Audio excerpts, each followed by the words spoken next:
नमस्कार, आज की बात में आपका स्वागत है। आज उत्तर प्रदेश में एक बार फिर योगी आदित्यनाथ की गर्जना सुनाई दी।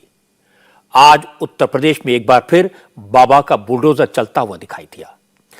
प्रयागराज में बुलेट से खूनी खेल खेलने वाले अपराधियों को पनाह देने वालों के घरों पर आज बाबा का बुलडोजर चला।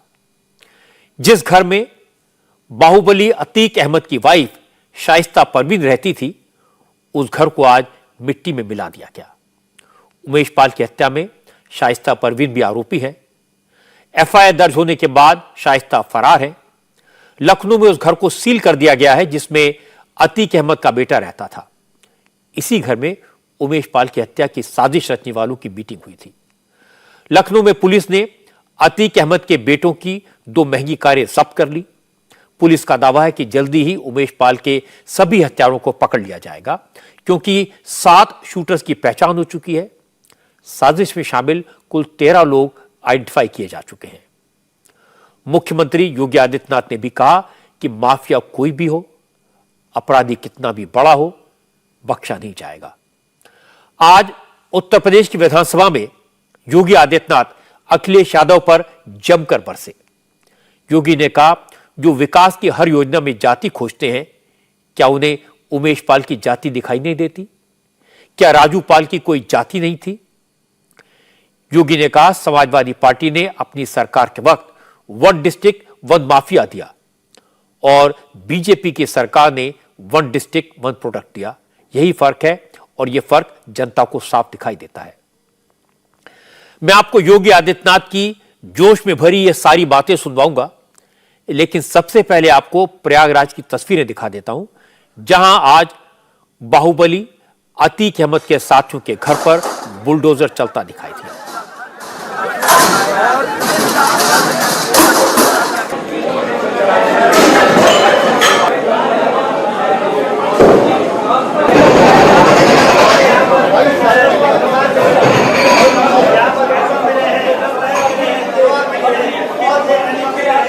ये प्रयागराज के चकिया इलाके की तस्वीरें हैं।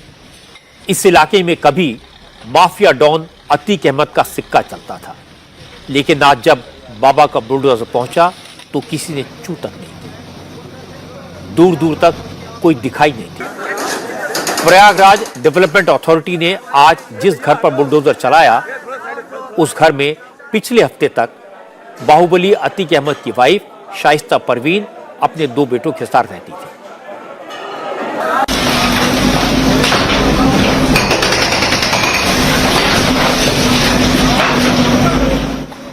दावा किया जा रहा है कि शाइस्ता परवीन ने यह घर किराए पर लिया था। यह घर जफर अहमद के नाम पर था।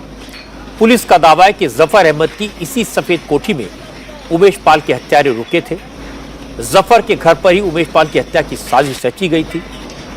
इसी घर में शाइस्ता परवीन और उमेश पाल के हत्यारों की मीटिंग हुई।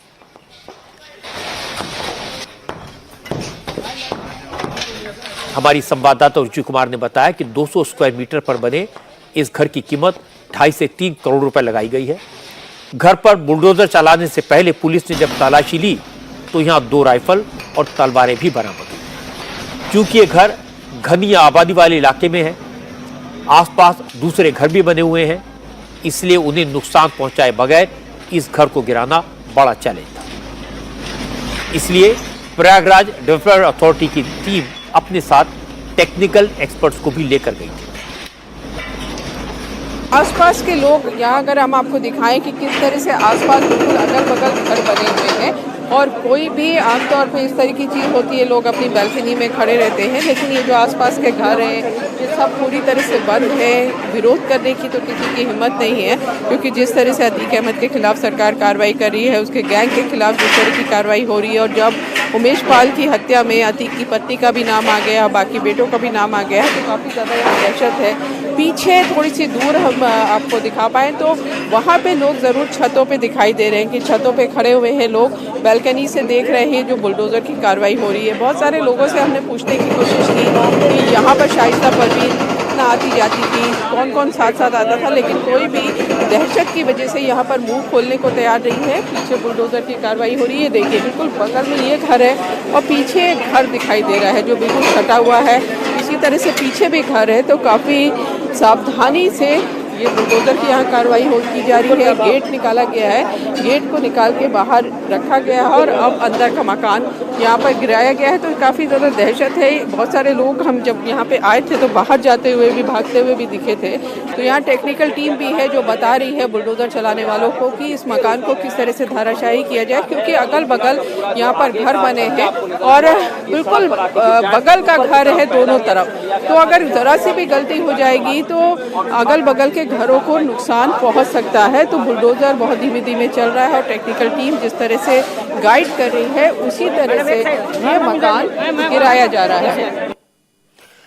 करीब 6 घंटे में यह घर मिट्टी के ढेर में तब्दील कर दिया गया। चकिया इलाके में एक जमाने में अतीक अहमद का आतंक था। इसी इलाके में अतीक अहमद का आलीशान घर था, लेकिन पिछले साल माफिया डॉन अतीक अहमद के घर पर भी बाबा का बुलडोजर चल गया था। इसके बाद शाइस्ता परवीन ने जफर अहमद का घर किराए पर ले लिया। जफर अतीक का करीबी है, वो बांदा में रहता है। उसने ये घर 2 साल पहले खरीदा था, लेकिन 24 फरवरी को उमेश पाल की हत्या के बाद से ये घर चर्चा में आया, क्योंकि हत्या में अतीक और उसके साथियों पर इल्जाम था। उसी दिन अतीक की वाइफ शाइस्ता ने प्रेस कॉन्फ्रेंस करके दावा किया था कि उसका इस मर्डर केस से कोई लेना देना नहीं है, उसका कोई रोल नहीं है। लेकिन जैसे ही एफआईआर में शाइस्ता का नाम आया तो वो फरार हो गई।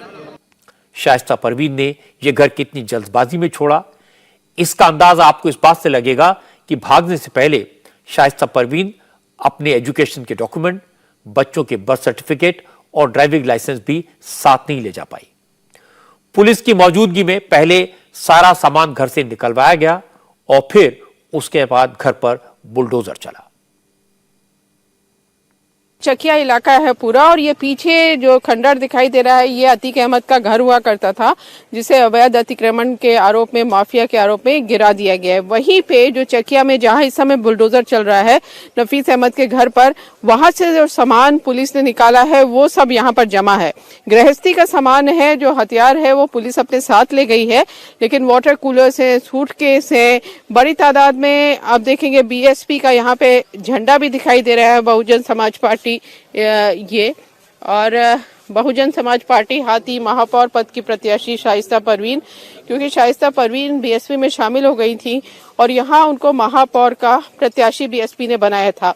तो इस तरह से वो प्रचार भी कर रही थी। तो पूरी प्रचार सामग्री यहाँ पर दिखाई दे रही है शाइस्ता परवीन की। और ये कहा जा रहा है कि जो मकान इस समय गिराया जा रहा है उसमें शाइस्ता परवीन रह रही थी।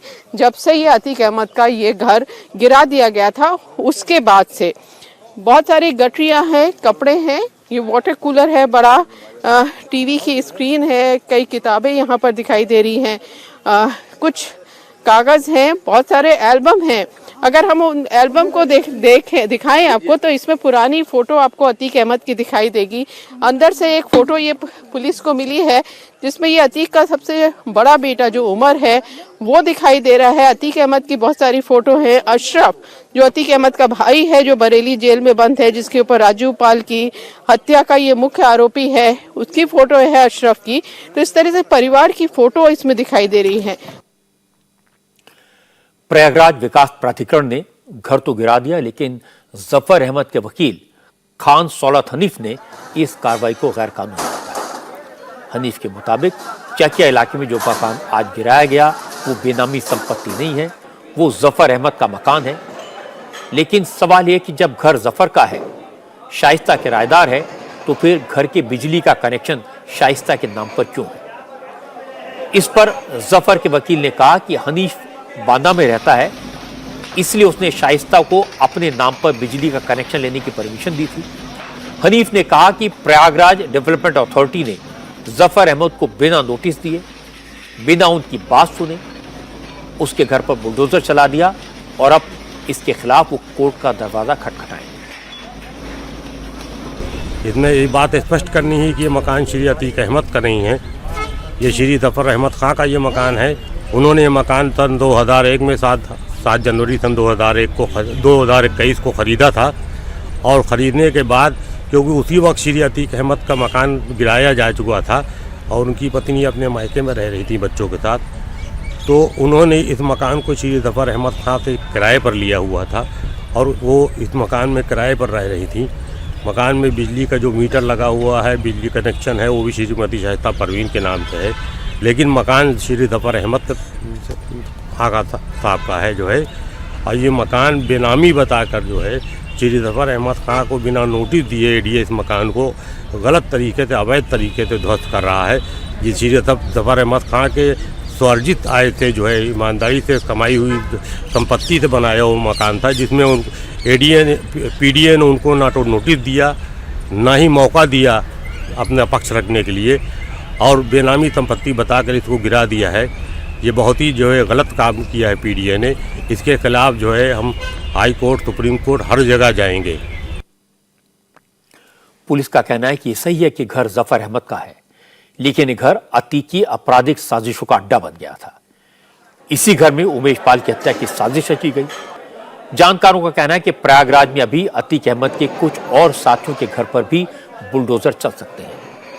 गुड्डू मुस्लिम, नफीज, अरमान, सदाकत और गुलाम के घर भी गिराए जा सकते हैं। जिस गाड़ी में उमेश पाल पर हमला करने वाले आरोपी आए थे, वो रुखसाना नाम की महिला की है।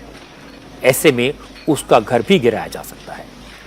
अतीक अहमद का बेटा असद भी इस हमले में शामिल था, उसकी तलाश जारी है।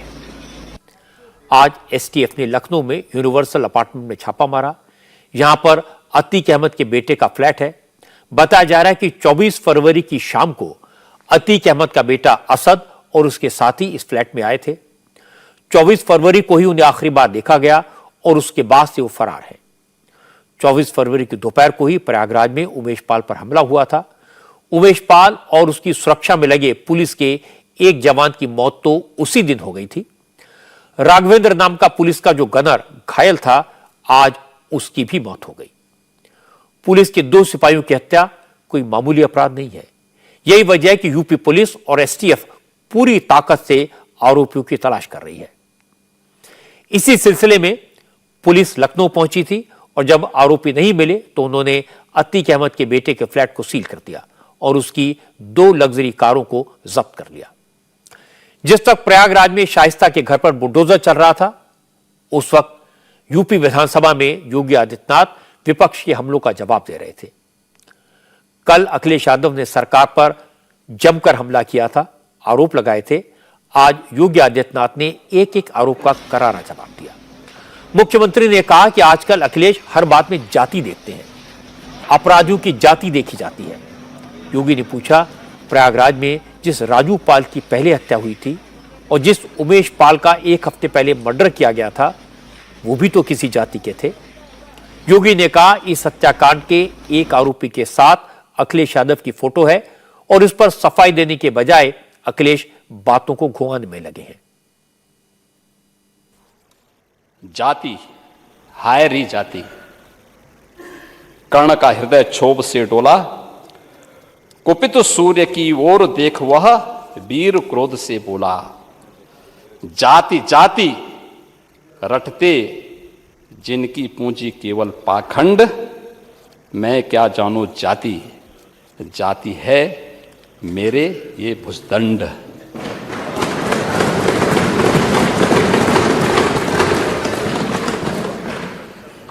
महोदय, कल मैं देख रहा था, पूरे टेलीविजन रंगे हुए थे प्रयागराज की घटना को लेकर के। पूरी घटना का जो साजिश करता है उसकी फोटो वायरल हो रही थी।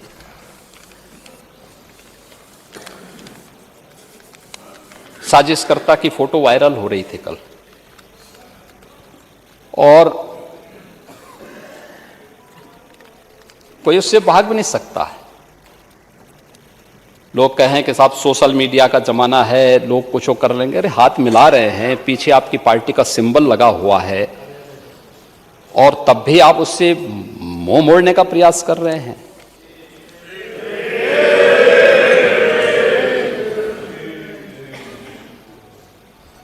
जो उमेश पाल मारा गया, क्या उसकी कोई जाति नहीं थी क्या?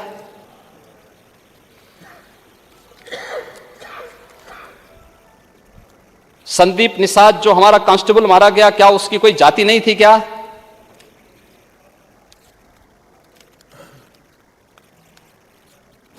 यानी आप ठेका ले चुके हैं जाति का, लेकिन किसी गरीब को, किसी कमजोर को, किसी अति पिछड़े को,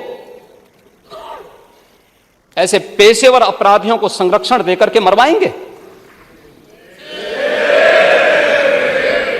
ये क्या तमाशा है? और उसके बाद फिर सीधे मुकर भी जाएं, ये बड़ी अजीब सी बात है। ये बड़ी अजीब सी बात है। यानी राजू पाल की कोई जाति नहीं थी क्या? जब राजू पाल की हत्या हुई थी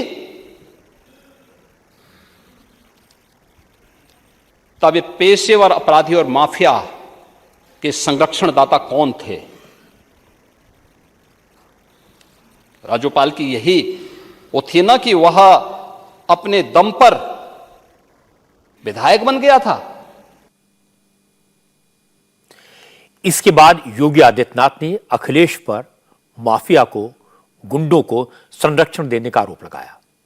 योगी ने कहा कि उनकी सरकार यूपी में 1 डिस्ट्रिक्ट 1 प्रोडक्ट योजना लाई, लेकिन अखिलेश यादव की सरकार ने 1 डिस्ट्रिक्ट 1 माफिया स्कीम चला रखी थी।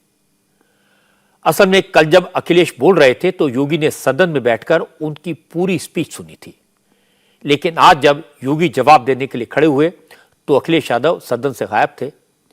योगी ने इस पर भी कमेंट किया। योगी ने कहा, किसी भी समस्या के समाधान के 2 तरीके होते हैं, या तो उसमें भाग लो या फिर उससे भाग लो, और आज अखिलेश यादव सदन से भाग गए। हर समस्या के 2 समाधान, भाग लो या भाग लो।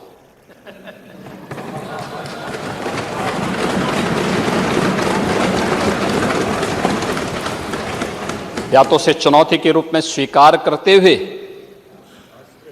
उसका सामना करो, उस प्रकार की कार्य योजना बनाओ और उसके समाधान के स्तर पर पहुंचाओ, जैसे कि 6 वर्ष के अंदर किया गया। और दूसरा है, जैसे नेता प्रतिपक्ष की सीट खाली है, भाग लो।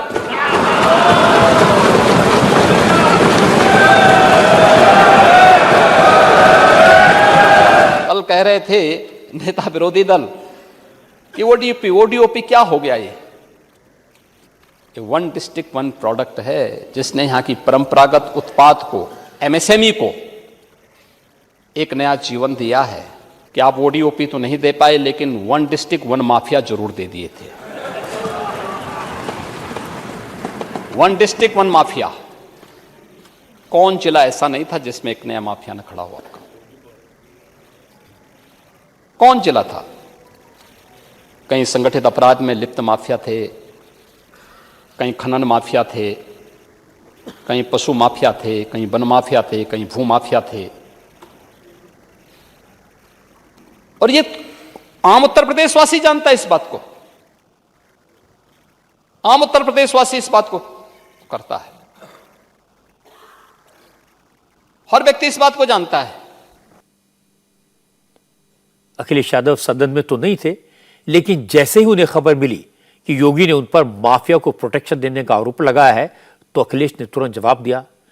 ट्विटर पर लिखा कि खुद पर लगे केसों में खुद को माफ करने वाले, माफिया देने वाले माफिया की बात न करें।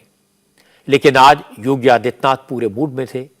उन्होंने समाजवादी पार्टी में अखिलेश यादव के चाचा शिवपाल की हालत पर भी कमेंट किया।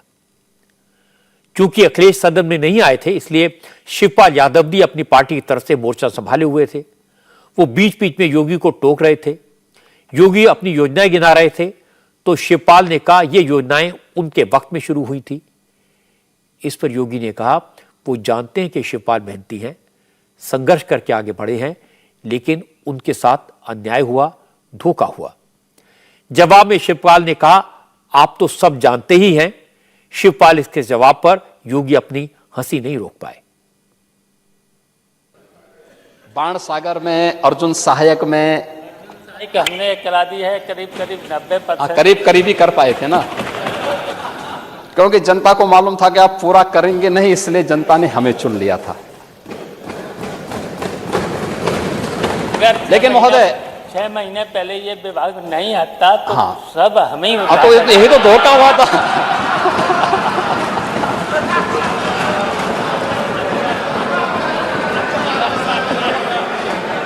आपके साथ अन्याय तो जरूर होता है, सचमुच। देखिए, आप व्यवहारिक चीज जमीन पे आप संघर्षों से बढ़े हैं तो आपको संघर्ष की कीमत भी मालूम है।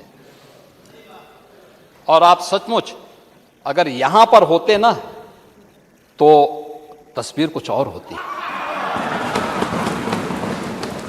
लेकिन समस्या क्या है ना, जागो तभी सवेरा। अरे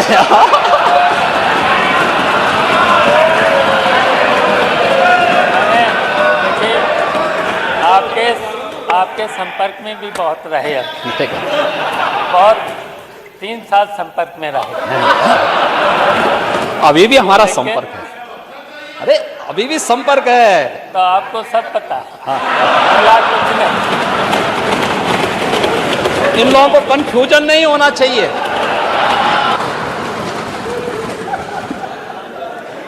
देखिए, हम लोग संघर्ष को हमेशा सम्मान देते हैं और संघर्ष व्यक्ति को करना चाहिए, कोई दिक्कत नहीं, ये सब चलता है, कोई दिक्कत नहीं, अच्छा है।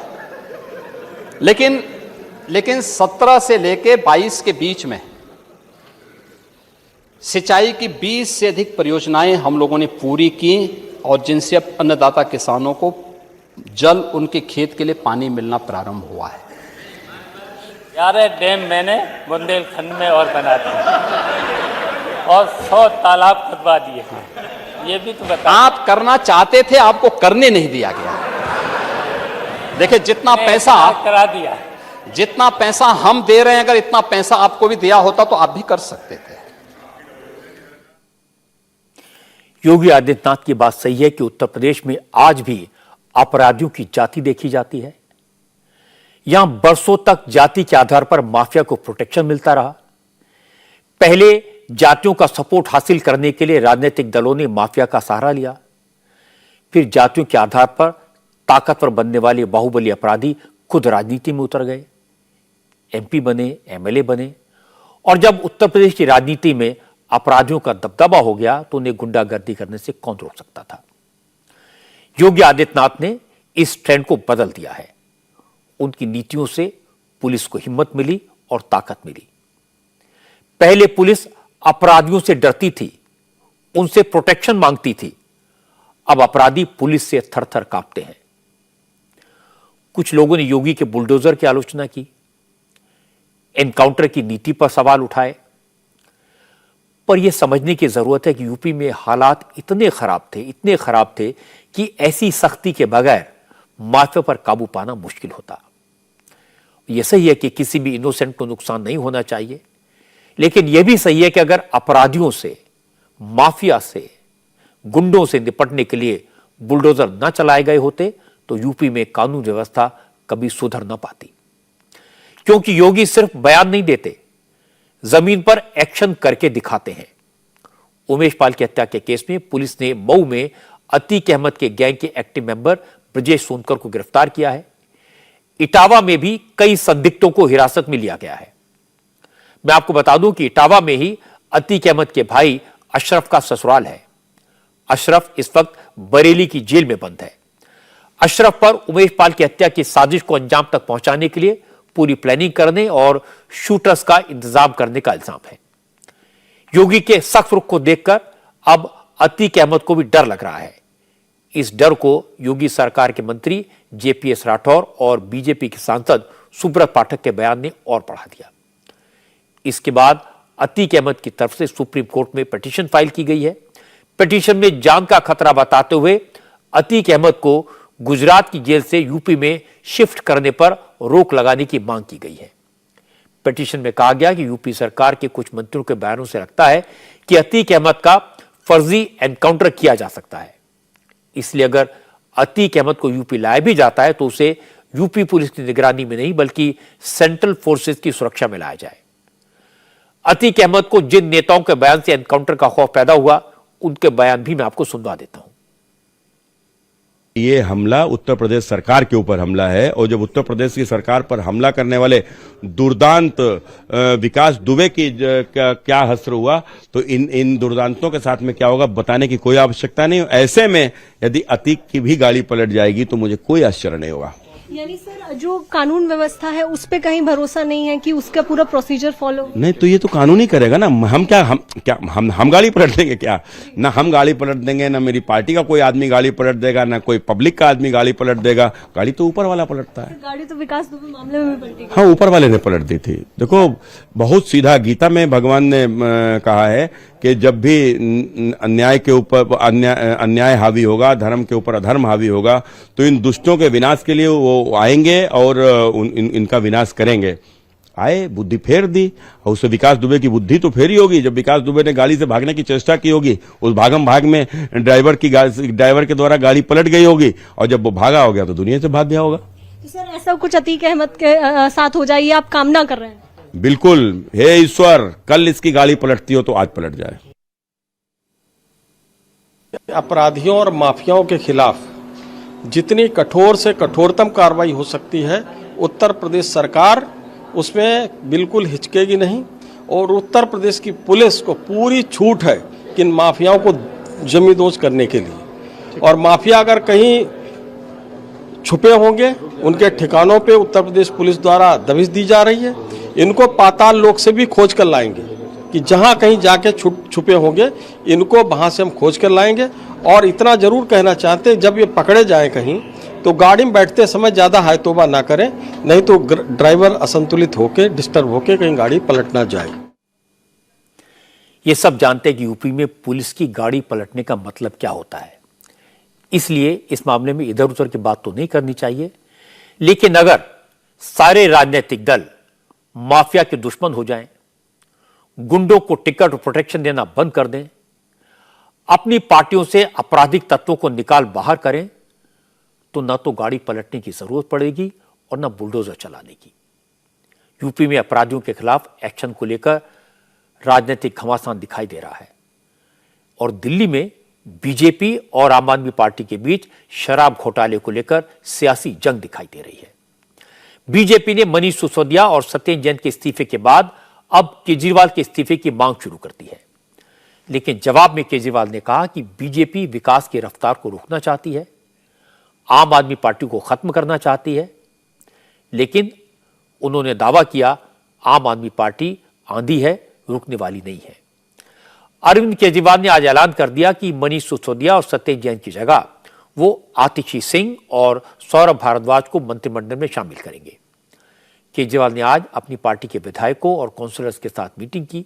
मीटिंग के बाद कहा कि चिंता करने की जरूरत नहीं है, दिल्ली में कोई शराब घोटाला नहीं हुआ, सारे इल्जाम फर्जी हैं। बीजेपी आम आदमी पार्टी की सरकार के कामों से घबरा गई है। मनीष सिसोदिया और सत्येंद्र जैन अच्छा काम कर रहे थे, इसलिए दोनों को फंसाया गया।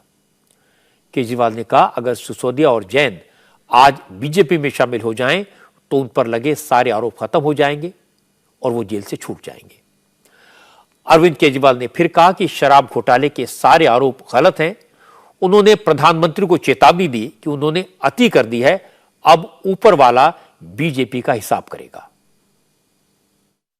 शराब नीति तो बहाना है, शराब नीति में कोई घोटाला नहीं हुआ, सब फर्जी है। असल में प्रधानमंत्री जी चाहते हैं कि दिल्ली के अंदर जो अच्छा काम हो रहा है वो अच्छे काम को रोका जाए, क्योंकि जो काम हम लोग कर रहे हैं वो नहीं कर सकते। तो अब क्या करें? तो इनको रोको, केजरीवाल की सरकार को रोको, आम आदमी पार्टी की सरकार को रोको, इनको अच्छे काम मत करने दो। अच्छे काम, ये कोई इत्तेफाक नहीं है कि एजुकेशन और हेल्थ में हमारा सबसे अच्छा काम हुआ और एजुकेशन मिनिस्टर और हेल्थ मिनिस्टर को अंदर कर दिया गया। तो शराब नीति तो बहाना है, काम रोकना इनका असली मकसद है। आज मैं दिल्ली की जनता को यह आश्वासन देना चाहता हूं और देश की जनता को आश्वासन देना चाहता हूं, काम नहीं रुकेगा। दिल्ली का अच्छा काम जारी रहेगा। पहले अगर हम 80 की स्पीड पे से चल रहे थे, तो अब 150 की स्पीड से चलेगा काम। हमने अपने दोनों मंत्रियों को इन्होंने जेल में डाला है, दोनों मंत्री बदल दिए। आतिशी जी और सौरभ भारद्वाज दोनों शानदार लोग हैं, प्रोफेशनल लोग हैं, पढ़े लिखे लोग हैं, अच्छी एजुकेशन वाले लोग हैं, ये दोनों अब संभालेंगे। क्योंकि अभी मनीष सिसोदिया और सत्येंद्र जैन के इस्तीफे मंजूर नहीं हुए हैं, लेफ्टिनेंट गवर्नर ने दोनों के इस्तीफे प्रेसिडेंट ऑफ इंडिया के पास भेजे हैं। इस्तीफे मंजूर होंगे, उसके बाद ही मंत्रिमंडल का विस्तार होगा, नए मंत्रियों को शपथ दिलाई जाएगी। इसमें 2-3 हफ्ते का वक्त लग सकता है। इसलिए जब तक आतिशी और सौरभ भारद्वाज शपथ नहीं लेते, तब तक मनीष सिसोदिया के 18 विभाग कैलाश गहलोत और राजकुमार आनंद को दे दिए गए हैं। अब इन दोनों मंत्रियों के पास 14 विभागों की जिम्मेदारी है। इसी महीने दिल्ली सरकार का बजट पेश होना है। अगर उस वक्त तक मंत्रिमंडल में विस्तार नहीं हुआ तो कैलाश गहलोत अगला बजट पेश करेंगे, क्योंकि केजरीवाल ने फाइनेंस डिपार्टमेंट फिलहाल कैलाश गहलोत को सौंपा है। केजरीवाल का कहना है कि बीजेपी यही चाहती है कि दिल्ली सरकार के काम रुक जाएं, लेकिन वो ऐसा होने नहीं देंगे। केजरीवाल ने अपनी पार्टी के नेताओं से आज कहा कि 4 मार्च से डोर टू डोर कैंपेन करें, घर घर जाएं और लोगों को बताएं कि आम आदमी पार्टी की सरकार ने कुछ गलत नहीं किया। उन्होंने कहा कि शराब घोटाला बीजेपी की साजिश है। केजरीवाल ने दावा किया कि मोदी घबरा गए हैं। जैसे इंदिरा गांधी ने एक जमाने में अति कर दी थी, वैसे ही मोदी ने अति कर दी है। अब जनता जवाब देगी।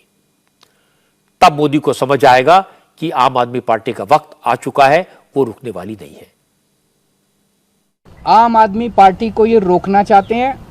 जब से हम पंजाब जीते हैं, इनसे बर्दाश्त नहीं हो रहा। तो मैं उनको कहना चाहता हूं, इन लोगों को, बीजेपी वालों को, आम आदमी पार्टी आंधी है, आंधी।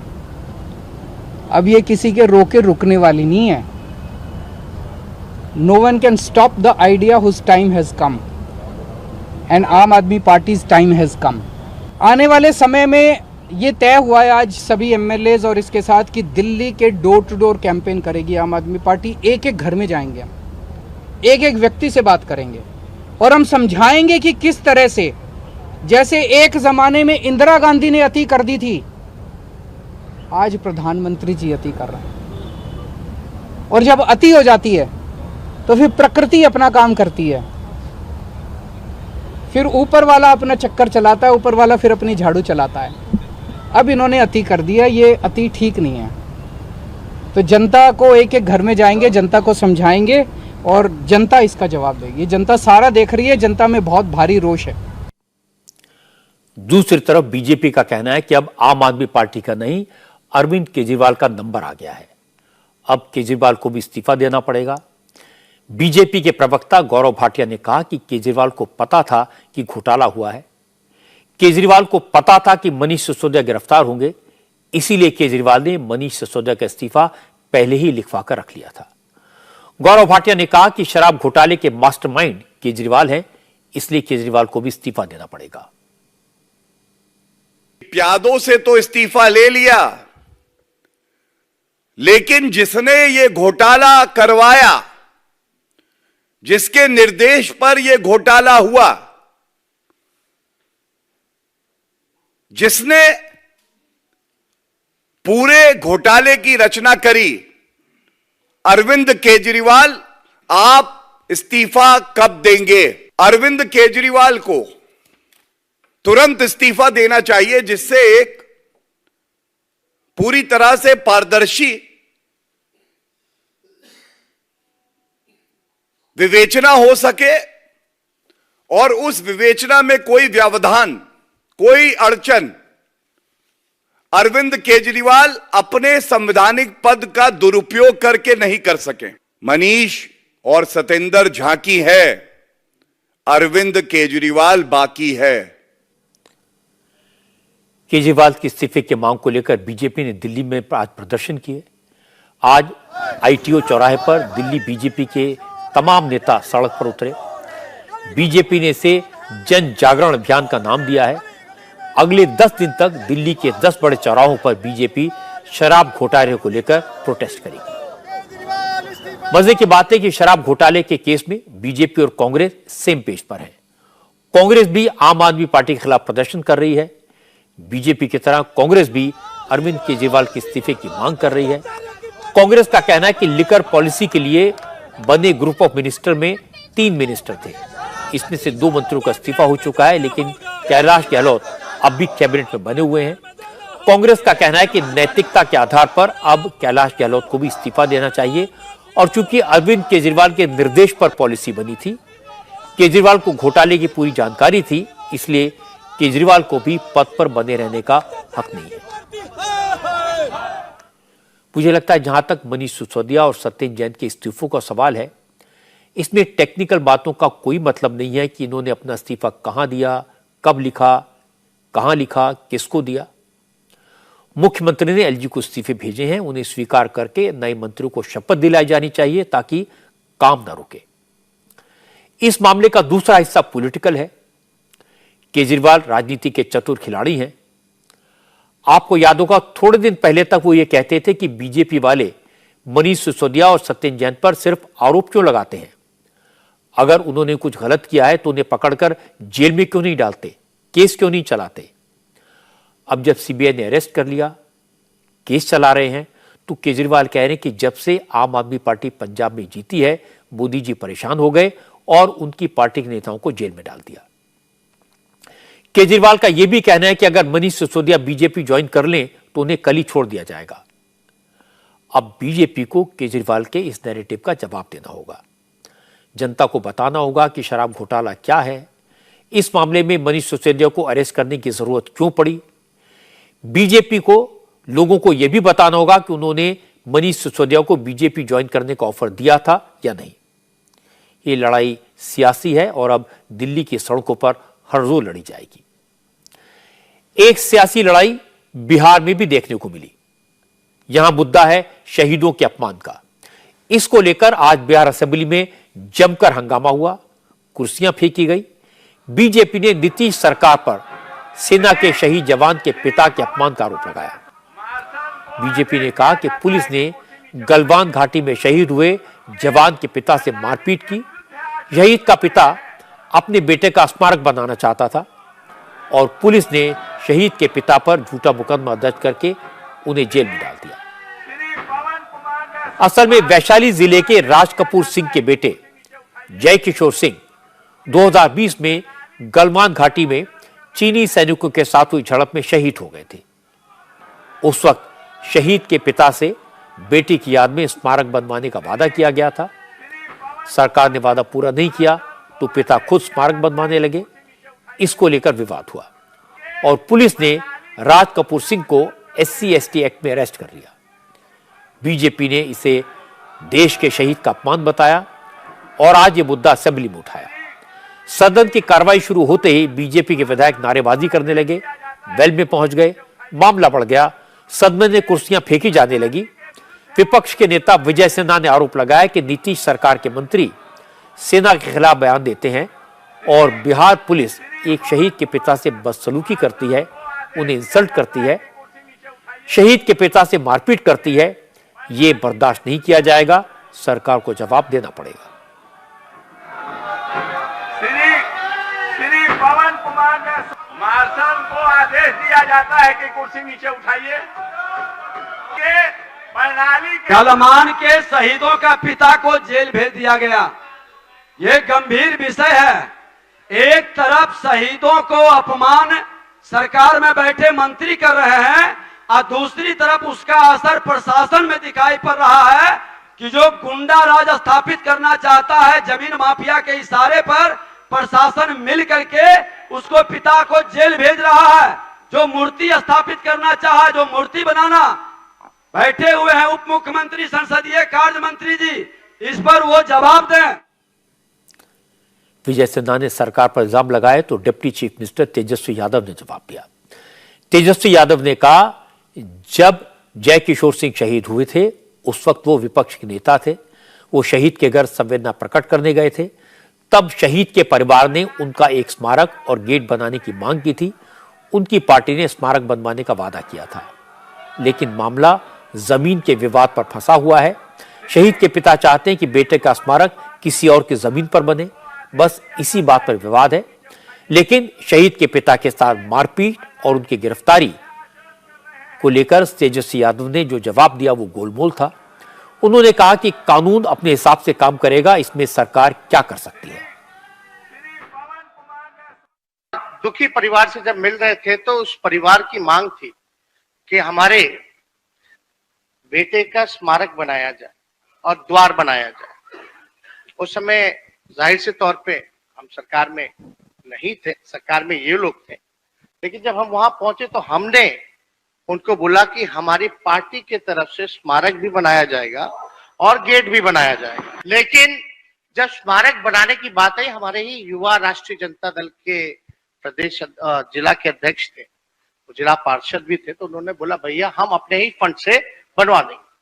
जब काम शुरू कराने गए तो उनके परिजनों का था कि नहीं, हमारा जमीन छोड़ दीजिए, जो बगल का किसी और का जमीन है वहां जो दलित परिवार का था वहां बनाइए। तो वहां तो हम लोग बना नहीं सकते थे, लेकिन जो गेट जो था वो सरकारी था, वो हम लोग बना सकते थे, लेकिन उनका परिवार की मांग थी नहीं, यहाँ नहीं किसी और के जमीन पे, तो ये संभव नहीं था महोदय। भी सूचना मिली, प्रतिपक्ष के नेता कह रहे हैं कि उनके पिता को अरेस्ट किया गया है। इसमें इतना जरूर कहेंगे, ये महागठबंधन की सरकार आदरणीय नीतीश कुमार जी के नेतृत्व में चल रही है, कानून अपना काम कर रहा है महोदय। तो इसमें ना किसी को फंसाया जा रहा है ना किसी को बचाया जा रहा है, कानून के तहत। लेकिन हमारी सच्ची श्रद्धा शहीदों के प्रति है। तेजस्वी ने जवाब दिया, लेकिन बीजेपी के नेता शांत नहीं हुए, संतुष्ट नहीं हुए। थोड़ी देर के बाद चीफ मिनिस्टर नीतीश कुमार खड़े हुए तो उनसे जवाब मांगा गया। नीतीश ने कहा इस मामले में आज रक्षा मंत्री राजनाथ सिंह ने भी उनको फोन किया था। उन्होंने राजनाथ सिंह को सारी बात बता दी है, शहीद के पिता को इंसाफ का भरोसा दिलाया है। लेकिन नीतीश जब ये बात कह रहे थे उस वक्त भी बीजेपी के नेता नारेबाजी करते रहे और फिर सदन से वॉकआउट कर गए। चले गए। अभी आपको पता नहीं है कि रक्षा मंत्री जी ने आज हमको सुबह फोन किया है और उन्होंने बताया वहां की घटना का, प्रस्ताव दिया, एक आदमी मर गए और उनके परिवार को जिस तरह से तंग किया है, हमने उनको बता दिया कि कल ही हम लोगों को मालूम हुआ है। हमने अधिकारियों को कहा है कि भाई इसका चलता क्या है, क्यों किया है कोई उसको तंग और काहे गिरफ्तार किया है, और उस पर सब तरह का यहां से जाकर के उसका जांच हो रहा है। तो हमको तो सुनबे नहीं किए, भाग गए। और उनको तो हम वही कह देना चाहते थे कि आपके मंत्री जी से हमारी बात सुबह ही उन्होंने किया, उनको हमने बता दिया, और हम लोगों को तो रात ही में रक्षा मंत्री की आप सुबह ही किए हैं। तो काहे भाग गए, इनको पता नहीं, काहे सुनना नहीं चाहते थे हम लोगों का। तो इन लोगों को लग रहा था कि क्या करें, सही बोल करके चले गए। तो वो सब बात भी बहुत हुआ। नीतीश कुमार ने हर बार की तरह गोलमोल जवाब दिया। क्योंकि राजनाथ सिंह ने इस मामले में इंटरवीन किया है, इसलिए नीतीश को जवाब तो देना पड़ा। लेकिन सेना ने इस पूरे मामले को काफी गंभीरता से लिया है। आर्मी के कुछ अफसर भी शहीद के परिवार से मिले, लोकल पुलिस से बात की और अब आर्मी भी पूरे मामले को देख रही है। असल में यह मामला वैशाली जिले के चक फतेह गांव का है। वैशाली जिले की पुलिस ने 25 फरवरी की रात को राज कपूर सिंह को अरेस्ट किया था। पुलिस ने यह कार्रवाई गांव के ही एक और शख्स की शिकायत पर की। उसका आरोप था कि शहीद जयकिशोर सिंह के पिता राज कपूर सिंह अपने खेत के बगल में सरकारी रास्ते पर शहीद बेटे का स्मारक बना रहे हैं। इससे उसके खेत का रास्ता बंद हो जाएगा। इस बात को लेकर झगड़ा हुआ और गांव वाले ने शहीद के पिता के खिलाफ SC/ST एक्ट में केस दर्ज करा दिया। इसके बाद इलाके की SDPO शहीद जयकिशोर के घर पहुंची थी। उनके पिता से कहा वो मेमोरियल को अपनी जमीन पर बनाएं, रास्ते पर ना बनाएं। लेकिन राज कपूर सिंह ने पुलिस की बात नहीं सुनी तो पुलिस ने उन्हें अरेस्ट कर लिया। आधी रात को शहीद के पिता की गिरफ्तारी की खबर मिलते ही गांव के काफी लोग जमा हो गए। इलाके के बजरंग दल के वर्कर भी चक फतेह गांव पहुंच गए।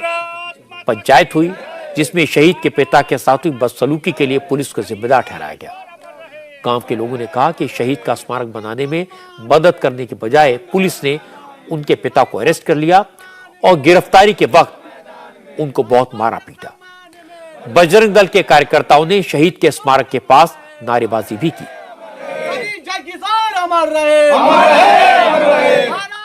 राज कपूर सिंह की गिरफ्तारी की खबर मिलने पर उनके दूसरे बेटे नंद किशोर गांव पहुंचे। नंदकिशोर भी सेना में हैं। वो जमीन के कागजात और सेना के एक अधिकारी को लेकर जंदाहा थाने पहुंचे। थाने में मिलिट्री अफसर ने पुलिस वालों से पूछा कि आखिर शहीद के पिता को अरेस्ट क्यों किया गया है। उन्होंने राज कपूर सिंह की रिहाई की मांग की। तब पुलिस वालों ने कहा उन्हें एक दलित के साथ मारपीट करने और उसे इंसल्ट करने के आरोप में अरेस्ट किया गया है। वो SC/ST एक्ट के तहत अरेस्ट हुए हैं। उनकी जमानत कोर्ट से होगी, जिसके बाद सेना के अधिकारी और शहीद के भाई नंदकिशोर थाने से लौट आए। जो दृश्य है उस सारे दृश्यों को उन्होंने बता दिया कि किस तरह से यहाँ विवाद चल रहा है और उसी विवाद के कारण वह स्टैचू जो है चोरी हुआ है और उनके परिजन खुद उसका अपमान कर रहे हैं, न कि हम लोग अपमान कर रहे हैं। बाद में शहीद जवान जयकिशोर के फौजी भाई नंदकिशोर ने बताया कि उनके पिता काफी दिन से अपने बेटे की याद में ये मेमोरियल बनाना चाह रहे थे और कुछ दिन पहले इलाके की सब डिवीजन पुलिस अफसर उनके घर आई थी और उन्होंने अपना काम रोकने को कहा, लेकिन जब तक वो कागज दिखाने जा पाते उनके पिता को अरेस्ट कर लिया गया। घटना हुआ जो DSP मैम साहब आए थे तो बताई जे आप स्मारक हटा लीजिए, 15 दिन के मैं टाइम देती हूँ। तो हम बोले जे ठीक है, मेरे पास जो डॉक्यूमेंट है वो हम लेकर आपको दिखाएंगे। कल रात में क्या हुआ था? कल रात में हुआ जो थाना प्रभारी साहब आए थे 3-4 गाड़ी से और पिताजी को यहाँ से अरेस्ट कर लिए और अरेस्ट जो है घींचते घांचते और 2-3 फैट पीछे से चला भी दिए हैं और गाड़ी में यहाँ से जब अरेस्ट कर ले गए हैं तो अभद्र माने गाली दिए हैं, गाली गलौज जो बोलना नहीं चाहिए। और हम भी एक सैनिक हैं तो मारपीट किया गाड़ी में और थाना पर भी ले जाकर 2-4 चाटी मारा है। तो वही फादर हमको बता रहा है। वही वैशाली जिले की महुआ सब डिवीजन के SDPO ने कहा कि शहीद के पिता ने रास्ते पर एनक्रोचमेंट करके अपने बेटे का मेमोरियल बनाया है। उन्होंने विरोध करने वाले दलित से मारपीट की। अगर उनको शहीद बेटे का मेमोरियल बनाना ही था तो सरकार से दूसरी जमीन ले लेते या अपनी जमीन पर बना लेते। तो जमीन जहाँ पे बना है वो बिहार सरकार का एक जमीन है जिसपे रोड निकला हुआ है, जिस रोड के बगल में ये अभियुक्त पक्ष का भी जमीन है और उसी रोड के सामने पक्ष में जो वादी पक्ष है उनका जमीन है। उस कम्प्लीटली जो जमीन है उस पे उस रास्ता निकलता है वादी पक्ष का। उस कंप्लीट रास्ता को उन्होंने अवरुद्ध करके स्मारक बनाया है जिसमें इन्होंने कोई परमिशन नहीं लिया है, जिससे उनके अधिकारों का हनन हो रहा है। वो ये चाहते तो वो अपनी जमीन पे भी बना, काफ़ी जमीन था वहाँ बना सकते थे या फिर सरकार से कोई जगह ले लेते जहाँ पर किसी और की प्रकार से कोई अतिक्रमण नहीं होता है, किसी और के अधिकारों का अवरुद्ध नहीं होता, तो उस पर कोई मामला नहीं बनता। लेकिन ये उनके रास्ते को अवरुद्ध करके इन्होंने स्मारक बनाया है जिस कारण ये केस हुआ है। राज कपूर सिंह का बेटा 2020 में शहीद हुआ था, 3 साल होने को हैं। अगर उस वक्त शहीद बेटे का स्मारक बनाने का वादा किया गया था तो अब तक क्यों नहीं बनवाया गया? अगर सरकार स्मारक नहीं बनवा सकती तो राज कपूर सिंह को कोई जमीन दे सकती थी, वो खुद स्मारक बना लेते। अब वो स्मारक बना रहे हैं तो समझाने बुझाने के बजाय उनके खिलाफ SC/ST एक्ट लगाकर उन्हें गिरफ्तार करना ठीक नहीं है। शहीद के पिता को गिरफ्तार भी आज नहीं किया गया। पुलिस ने उन्हें 25 फरवरी को अरेस्ट किया था। वो 5 दिन तक जिला प्रशासन और सरकार क्या कर रही थी? अगर नीतीश कुमार ने वक्त पर मामले की गंभीरता को समझा होता, इसकी संवेदनाओं को महसूस किया होता तो शायद ये नौबत ना आती। लेकिन मुश्किल है कि नीतीश कुमार को आजकल बिहार से ज्यादा केंद्र की राजनीति की फिक्र रहती है। जब बात पड़ जाती है तब जागते हैं, वरना ज्यादातर मामलों में उनका जवाब यही होता है, मुझे पता नहीं, मैं दिखवाता हूं, आपसे पता चला है, डिटेल पता करता हूं।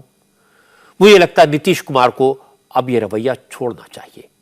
अब बताता हूं उद्धव ठाकरे के करीबी पार्लियामेंट के मेंबर संजय राउत के उस बयान के बारे में जिसको लेकर आज महाराष्ट्र की सियासत गर्मा गई। बीजेपी और एकनाथ शिंदे गुट ने विधानसभा में संजय राउत के खिलाफ प्रिविलेज मोशन का नोटिस देकर कार्रवाई की मांग की है। स्पीकर ने 2 दिन में जांच रिपोर्ट आने के बाद कार्रवाई का भरोसा दिलाया है। बड़ी बात है कि इस बार महाविकास आघाड़ी के सहयोगी दल कांग्रेस और एनसीपी ने भी संजय राउत से किनारा कर लिया। संजय राउत के बयान को लेकर विधानसभा में हंगामा हुआ। 90 मिनट में विधानसभा की कार्रवाई को 4 बार स्थगित करना पड़ा। विधान परिषद की कार्रवाई भी दिन भर के लिए स्थगित करनी पड़ी। एकनाथ शिंदे गुट के नेताओं का कहना है कि इस बार संजय राउत ने बड़ी गलती कर दी है, इसकी सजा जरूर मिलेगी। अब सवाल है, संजय राउत ने ऐसा क्या कह दिया जिस पर हंगामा हो गया? तो सबसे पहले आपको संजय राउत का बयान सुनवा देता हूं। संजय राउत कोल्हापुर में थे। उनसे पूछा गया कि शिंदे गुट ने उन्हें संसदीय दल के नेता के पद से हटाने की मांग की है।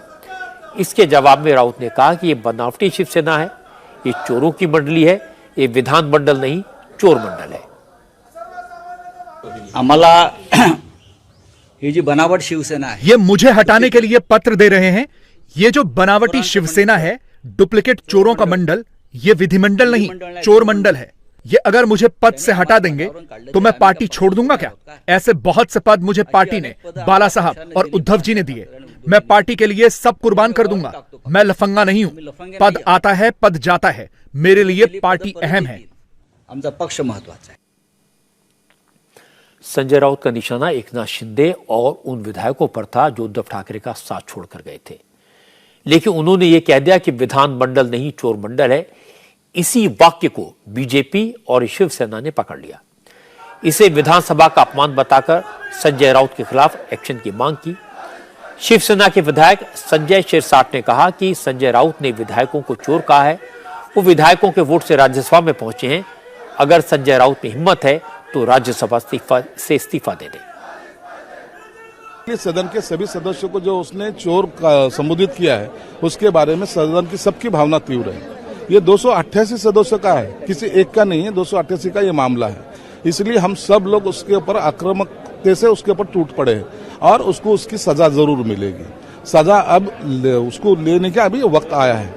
जिस हमारे 41 सदस्यों के बलबूते पे वो हाजिर हो चुका है। आज अगर उसमें कोई नीतिमत्ता होगी तो उसने रिजाइन करना चाहिए और बोलना चाहिए नहीं चाहिए मुझे तुम्हारे वोट, ये देखो मैं अभी छोड़ दिया तुम्हारी खासदार की। ऐसे बोलने की हिम्मत भी तो रखना चाहिए। अरे ये हमको नहीं बोला है, ये उद्धव ठाकरे को भी चोर बोला है उन्होंने। ये बात समझ क्यों नहीं रहे आप? साहब ठाकरे को भी उन्होंने चोर कहा है। इसकी गंभीरता से दखल उद्धव साहब ने लेना चाहिए। स्वाभिमानी उद्धव साहब, शायद मुझे लगता है वो संजय राउत पे एक्शन लेंगे। मुझे ऐसा लगता है कि उनको जेल की जो बहुत दिन से उनकी तमन्ना फिर से जाने की वो पूरी होगी। अरे ये बहुत बड़ी गलती हो गई है। ये गलती जिंदगी में सबसे बड़ी गलती तो वही की है। मैंने बोला भी था शिंदे साहब को, यार इसको गिरा देते। शिंदे साहब बोले नहीं, हम पार्टी का जो आदेश है वो मानेंगे। अब हम सब पछता करें क्या? तकनीकी दृष्टि से देखें, टेक्निकली संजय राउत के लिए मामला भारी पड़ सकता है, क्योंकि एनसीपी और कांग्रेस ने भी संजय राउत के बयान का विरोध किया है। अजित पवार ने कहा, इस तरह के बयान से महाराष्ट्र विकास अघाड़ी की इमेज खराब होती है। हर पार्टी के नेता को ऐसे बयानों से बचना चाहिए। कहने का तो अधिकार सबको है, आपको है, मुझे, उनको है, सबको है। लेकिन वो अधिकार का अगर किसी ने गलत इस्तेमाल किया तो वो भी ठीक नहीं है। हमारी तरफ से भी, कांग्रेस की तरफ से भी या शिवसेना की तरफ से भी कभी भी किसी महाविकास आघाड़ी के जो विधायक है, जो स्पोक्समैन है, एमपीज है, उनके किसी की तरफ से ऐसा बयान नहीं आना चाहिए। ऐसा मेरा खुद का कहना है। संजय राउत के बयान को लेकर प्रिविलेज नोटिस आया तो उद्धव ठाकरे के गुट की तरफ से चीफ मिनिस्टर एकनाथ शिंदे के खिलाफ प्रिविलेज नोटिस दिया गया। उद्धव गुट का आरोप है कि विधानमंडल के सत्र की शुरुआत में आईजीटी पार्टी का जब विपक्ष ने बॉयकॉट किया तो चीफ मिनिस्टर ने कहा था, अच्छा हुआ कि देशद्रोही लोगों के साथ चाय नहीं पीनी पड़ी। इसलिए अगर संजय राउत के खिलाफ एक्शन होता है तो चीफ मिनिस्टर के खिलाफ भी एक्शन होना चाहिए। अपना विधानसभा का जो अधिवेशन चालू होता है उसके पूर्व संध्या में मुख्यमंत्री चापान का कार्यक्रम आयोजित करता है। तो कार्यक्रम का हम लोग नहीं गए थे तो उसके ऊपर उसने विधान किया कि अच्छा हो गया कि देशद्रोही के साथ मैं चापान को मैं बैठा नहीं किया, वो मेरा अच्छा होगा।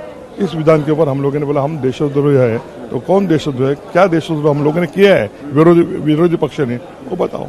ऐसा नहीं कि आज आपके संजय राउत के खिलाफ आए आज क्योंकि ये बात 3 दिन पहले की है, तो हमारे पहला ही तय हो गया था कि नोटिस देने का हो गया था हमारा, तो आज हम लोगों ने दे दिया। ये तो सब जानते हैं कि संजय राउत जब बोलते हैं तो उनके शब्द करारे होते हैं, तीखे होते हैं। वो पहले भी शिंदे गुट के विधायकों को चोर, लुटेरा, डाकू, राक्षस न जाने क्या क्या कह चुके हैं, लेकिन तब उन्होंने चोर एकनाथ शिंदे गुट के विधायकों को ही कहा था। इस बार उन्होंने गलती से विधानमंडल शब्द का इस्तेमाल कर लिया और विधानमंडल को चोर मंडल बता दिया। इसी गलती को शिवसेना और बीजेपी के नेताओं ने पकड़ लिया और उन्हें एक मौका मिल गया। एक ब्रेक के रुकेंगे और ब्रेक के बाद आपको दिखाएंगे गुरुग्राम में गमले चोरी करने वाले करोड़पति चोर ने अपनी सफाई में क्या कहा। दिल्ली के पास गुरुग्राम में G20 मीटिंग से पहले सड़कों पर सुंदरता बढ़ाने के लिए लगाए गए फूलों के गमले चोरी करने वाले शख्स को पकड़ लिया गया है। बड़ी गाड़ी में आए, गमले चुराए। जिन दो लोगों की तस्वीरें मैंने आपको कल दिखाई थी, पुलिस ने उनकी पहचान कर ली। एक का नाम है मनमोहन यादव और दूसरे का नवाब सिंह। पुलिस ने लग्जरी कार में गमले चुराने वाले मनमोहन सिंह को गिरफ्तार किया। 50 साल का मनमोहन यादव प्रॉपर्टी डीलर है। जिस गाड़ी से उसने गमले चोरी किए वो उसकी वाइफ के नाम पर रजिस्टर्ड है। पुलिस ने इस गाड़ी को भी जब्त कर लिया है। हालांकि कल ही मनमोहन यादव को जमानत पर रिहा कर दिया गया था। इस मामले में दूसरे आरोपी नवाब सिंह गुरुग्राम डेवलपमेंट अथॉरिटी में मैनेजर के नाम पर जाने जाते हैं। वो कॉन्ट्रैक्ट पर नौकरी कर रहा था। चोरी की तस्वीरें सामने आने के बाद उसे बर्खास्त कर दिया गया। मनमोहन यादव ने पुलिस को बताया कि सड़क किनारे लगे पौधे उसे अच्छे लगे, तो उसने अपने दोस्त गुरुग्राम डेवलपमेंट अथॉरिटी में काम करने वाले नवाब सिंह की मदद ली और इन पौधों को उठा लिया। पुलिस अब नवाब सिंह को ढूंढ रही है। पुलिस ने मनमोहन के पास से चुराए हुए गमले बरामद भी कर लिए हैं। एक जीएमडी की तरफ से कंप्लेंट आई थी जिसपे हमने कल ही केस रजिस्टर कर दिया था, और जब वीडियो फुटेज को चेक करके नंबर जो उसमें आया उसको चेक किया गया तो उससे पता चलेगा कि वो कौन लोग हैं। और उनमें से जो एक एक्यूज्ड है मनमोहन, उसको कल शाम को ही गिरफ्तार कर लिया गया है। और जो चोरी हुए गमले थे वो और जो गाड़ी जो उसमें यूज की गई थी उन दोनों को सीज कर लिया। क्या कुछ मंशा थी सर, क्यों चुराए गए ये गमले? अब मंशा तो गमले हैं, क्या मंशा हो सकती है, कोई क्या कह सकते हैं इसमें, लेकिन शायद सुंदर लग रहे थे। और साथ में जो उनके सेकंड एक्यूज्ड है नवाब सिंह है, वो जीएमडी का एक ऑफिसर है। वो कहाँ पे तैनात है सर? गुड़गांव में। चोरी के मामले की काफी चर्चा हुई, ये वीडियो वायरल हुआ, पुलिस ने तेजी से एक्शन लिया, तो पुलिस की तारीफ भी होनी चाहिए। इस तरह के मामले में कड़ी कार्रवाई और तुरंत कार्रवाई जरूरी है। जिस मामले की जनता के मन में चर्चा होती है, जब सरकारी संपत्ति की चोरी की जाती है, तो ऐसी चोरी करने वालों के मन में डर भी पैदा करना ही चाहिए। इंडिया टीवी हर वक्त हर जगह डाउनलोड करने के लिए सर्च करें India TV news Google play store या ऐप स्टोर पर।